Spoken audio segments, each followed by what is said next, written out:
Hi friends, ఇదే మన Goa airport. ఎండులే ఏదో నాకు గుర్తులేదు, పేరు కూడా నాకు పలకట్లేకపోతున్నాను. అదే ఎండబ్ల్యూఎం అంట ఎయిర్పోర్ట్స్.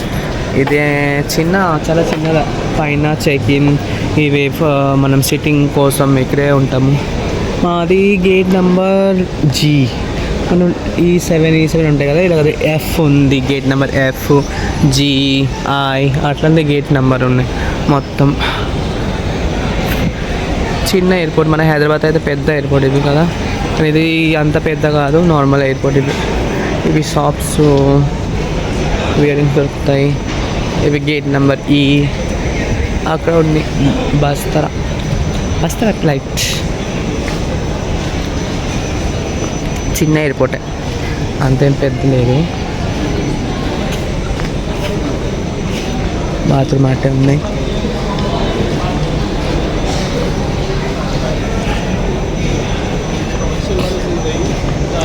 ज्वेलरी मैं आपका मेरा 3 दिन का पास बनवाता हूँ, तो कल आज ज्वेलरी అప్పుడు అగో ఎయిర్ ఇండియా పోతుంది. ఎయిర్ ఇండియా పోయింది.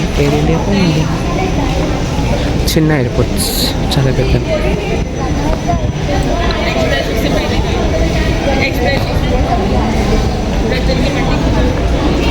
ఇది బీర్ కూడా దొరుకుతాయి ఎయిర్పోర్ట్ లోపల. బీర్స్, స్మోకింగ్ కావాలి. స్మోకింగ్ ఎవరు? Single smoke. ఇదే స్మోకింగ్ ఏరియా. ఇది ఫుడ్ కోర్ట్. సిగరెట్ అమ్ముతున్నాడు ఇక్కడ. సిగరెట్ తాగొచ్చు, లోపల.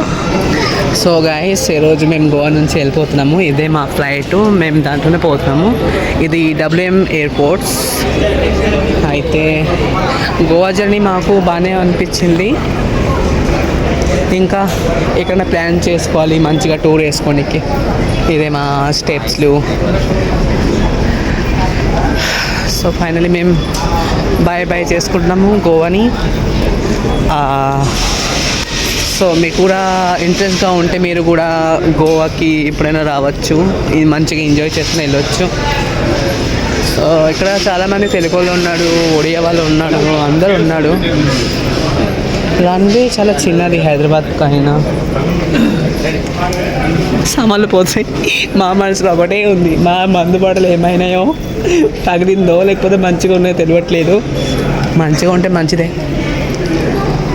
నేను అయితే ఏకంగా 5 లీటర్స్ తీసుకున్నా వైన్స్. ఇక్కడ మళ్ళీ చెకింగ్ అవుతుందేమో అనుకుంటా. ఇక్కడ అందరు తెలుగు వాళ్ళు, ఒడియా వాళ్ళు, కనెక్టింగ్ ఫ్లైట్ వాళ్ళు కూడా ఉన్నాడు. సో ఇక్కడతో నేను ఏం చేస్తున్నాను, సో మీరు వచ్చినప్పుడు మాకు మంచి కామెంట్ కూడా వస్తుంది. సో ఇదే మా ఫ్లైట్. అందరూ వెళ్ళిపోతున్నాము ఈరోజు. చూడండి అందరూ. హాయ్ రోజా, నువ్వేమైనా చెప్తావా? హాయ్ ఫ్రెండ్స్, మేము గాలి మోటార్లో ఎగిరిపోతున్నాము గోవా నుంచి హైదరాబాద్. హైదరాబాద్ ఎగిరిపోతున్నాము. హైదరాబాద్.